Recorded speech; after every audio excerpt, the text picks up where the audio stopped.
Na bara la Afrika limefahamika kote ulimwenguni kuwa ngome ya wanyama pori duniani ili kutokana na ongezeko la wanyama pori hao. Wataalamu wanadadisi wanasema kuwepo kwa haja ya kuboresha mazingira mwafaka kwa wanyama pori hao ndani na nje ya hifadhi hizo. Wadadisi katika mbuga ya wanyama pori ya Amboseli wanasema mbinu bora ya kuzuia mzozo baina ya wananchi na wanyama pori ni kuweka uhusiano mwema. Mwanahabari wetu Njerimasi na taarifa hiyo.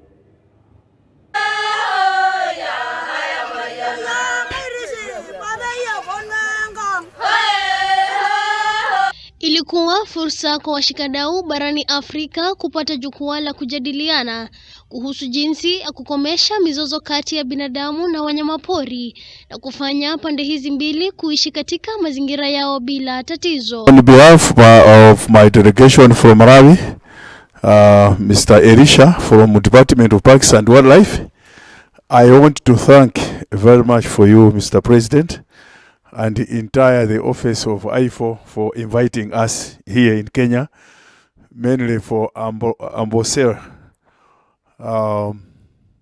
Park here in Kenya.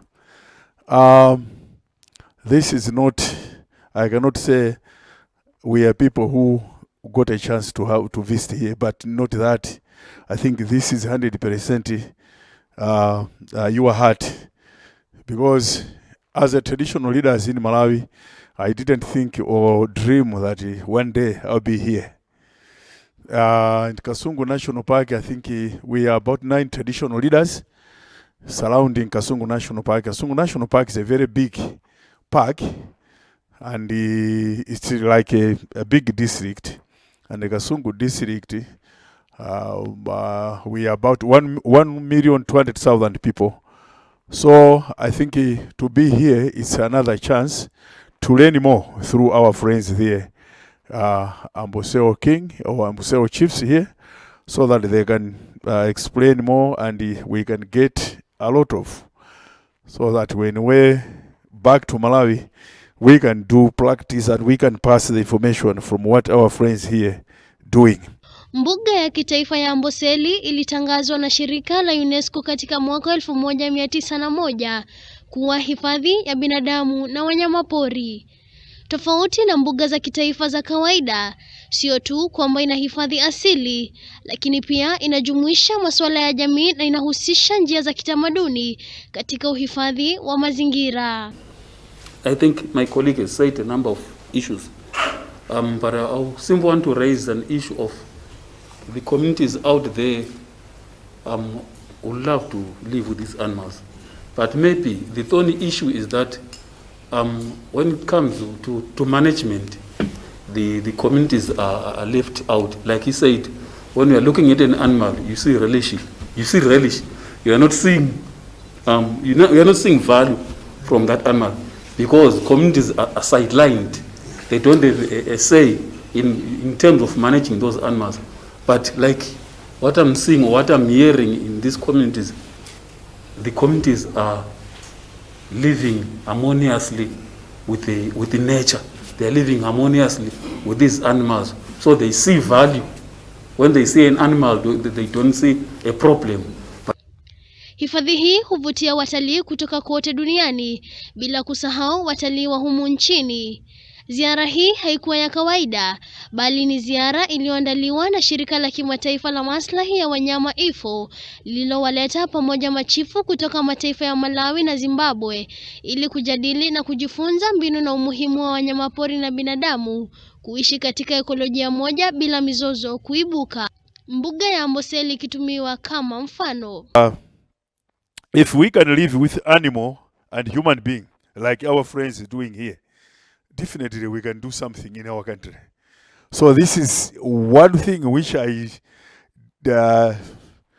when I come back to Malawi, I think I'll explain a lot, and we are going to practice it, because what I saw here at Amboseli Chiefs here, I think is another thing.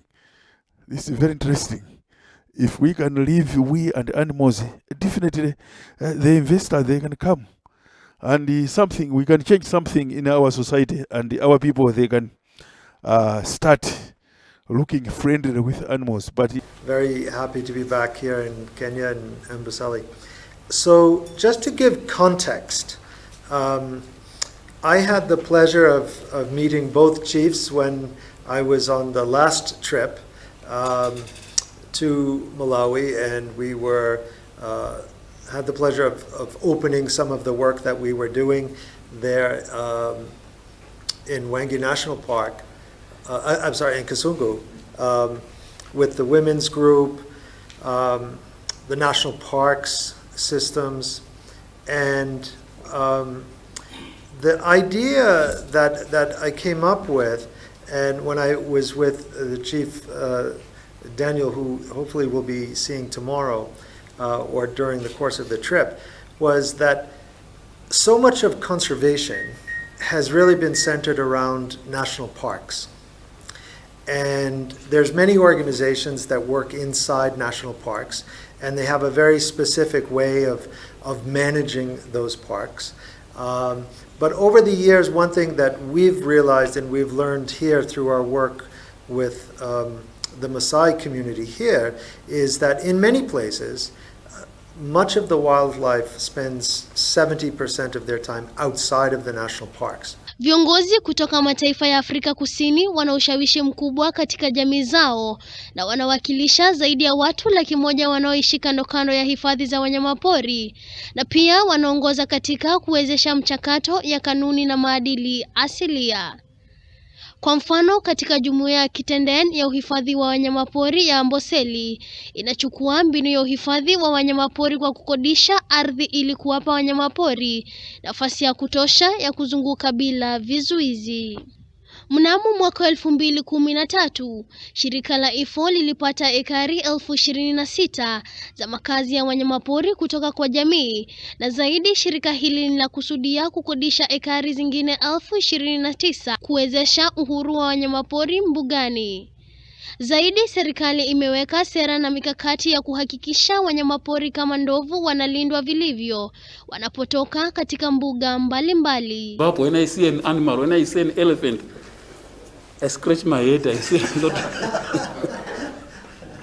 But I think our coming here is to say maybe we need to synchronize, we need to understand how other communities have been doing, so much so that we take, we learn, like we were saying, it's a look and learn program.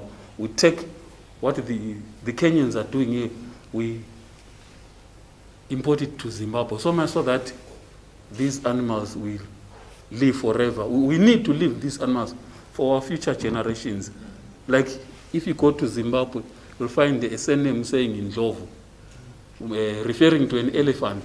So mean to say a person with an elephant SNM does not eat an elephant. So by so doing it shows that our great-grandfathers had a vision of saying we need to preserve these animals. We need. Kulingana na machifu, mkutano huo unawapa fursa ya kujadili changamoto na kutafuta suluhu mwafaka ili kufanikisha uwezekano wa utangamano kwa wanyamapori na binadamu bila mizozo yoyote. Aidha, shirika hilo lina mipango ya kuendeleza utangamano zaidi. Kutoka mbuga ya kitaifa ya Amboseli, kaunti ya Kajiado, nikiripotia runinga ya Boss, jina langu ni Njeri Masi.